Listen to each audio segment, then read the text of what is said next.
So today we'll have a clinical discussion on cervical lymph nodes. We'll have a detailed discussion on history taking, examination and management of cervical lymph node pathologies. Yes, sir. Okay, you have a case, any case you can present. Yes. Mr. Nazir, 33-year-old, coming from Krishnagiri, is a mechanic by occupation, who came with chief complaints of swelling in right side of neck for the past 6 months. So right side of the neck means what is a normal anatomical structure you'll generally think of? Most of lymph node. Lymph nodes, as you know, like lateral aspect of the neck, if they come with the pathology, the most commonest pathology is in lymph nodes. So more than nearly 300 lymph nodes are present in the cervical region in different levels of nodes. So if a patient comes with that, you should think of a pathology in the lymph nodes and you should take history in detail. Yes. So as such, can you tell me the causes of lymphadenopathy? So you can divide as infective and neoplastic. In infective, you take, it's bacterial. In bacterial, it can be acute bacterial, like for example, a caries teeth with adenitis, or pharyngitis with the adenitis, or tonsillitis with the lymphadenitis. That is due to acute bacterial infection, normally staphylococcus. So that we call it a suppurative adenitis. Same way bacterial, if you take chronic one, it is mainly tuberculosis. In a part of the world, mainly tuberculosis, that's chronic bacterial infection. You can take viral. Viral, as you know, HIV, they can present with generalized lymphadenopathy. Yes. Then you can have fungal infections. Actinomycosis can involve the lymph nodes, okay, and can present with lymph node swellings. Spirochetes, syphilis, secondary syphilis can present with generalized lymph nodes. Okay, so these are the infective etiologies. If you take neoplastic, it can be primary neoplasm or it can be a secondary in a lymph node. So primary neoplasm, mainly it is lymphomas, either Hodgkin's lymphoma or a non-Hodgkin's lymphoma. Secondary, mainly it may be from a squamous cell carcinoma or adenocarcinoma. So these are the causes of lymph node enlargement. So based on that, you have to take the history.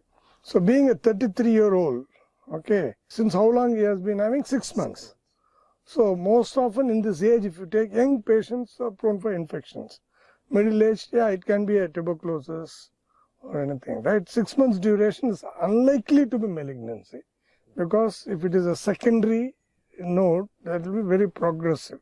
So we'll go through the history and finally we'll discuss all the 3 clinical scenarios that can be kept for the exam. Most commonly, you have tuberculous lymphadenitis.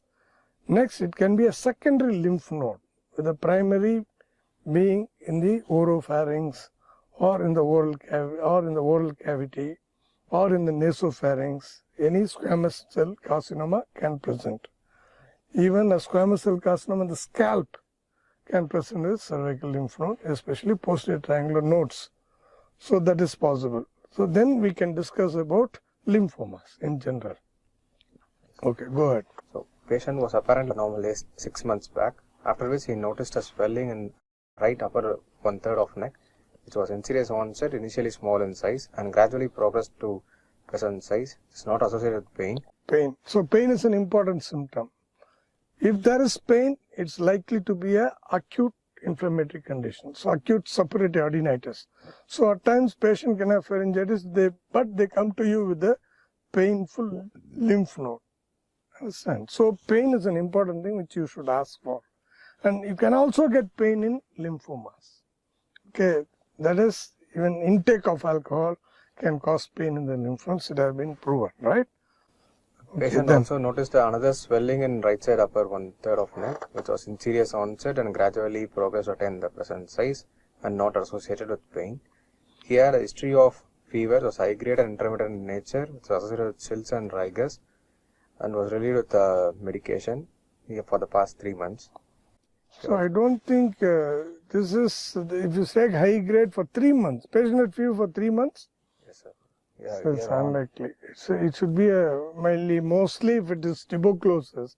Say high grade fever, 3 months duration, most often you don't get in a lymph nodal pathology.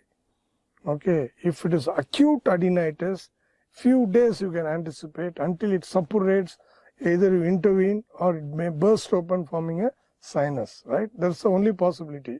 So 3 months of fever we cannot relate to this lymph node pathology until otherwise he is immunocompromised, patient is a HIV patient, like so on and so forth, right?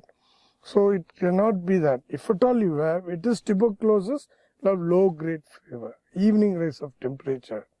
Okay, that will be the main symptom, right? You cannot relate high grade fever, that of 3 months duration. Okay, so something else has to be thought of, right? Okay. Patient also had a history of night sweats, and there is history of unintentional loss of weight for the past 6 months, and there's no history of cough with expectoration or hemoptysis. Fine. Say night sweats, why did you ask? We want to rule out B symptoms in case of Correct. So even intermittent fever, which is for 3 months, okay, we call it a spell Epstein type of fever, which you can get in lymphomas, but it won't be like this. Okay, mostly pain, one fever will be there. Okay, so you cannot relate this sort of a fever. Maybe lymphoma, right? You may be immunocompromised, you can link to that. Okay, right? And there is loss of weight as well, you said. So again, this is in favor of any malignant, either primary neoplasm or a secondary, right? There is no cough with expectation. Why did you ask that? to rule out TB. So one is tuberculosis. Fine. Tuberculosis, pulmonary tuberculosis per se can be different. In that case, you can get a supraclavicular node. You can get definite pathology in lymph nodes in tuberculosis. And another point of asking for hemoptysis and expectation is maybe a secondary node and may also have secondaries in the lungs that can present with cough with expectoration or hemoptysis.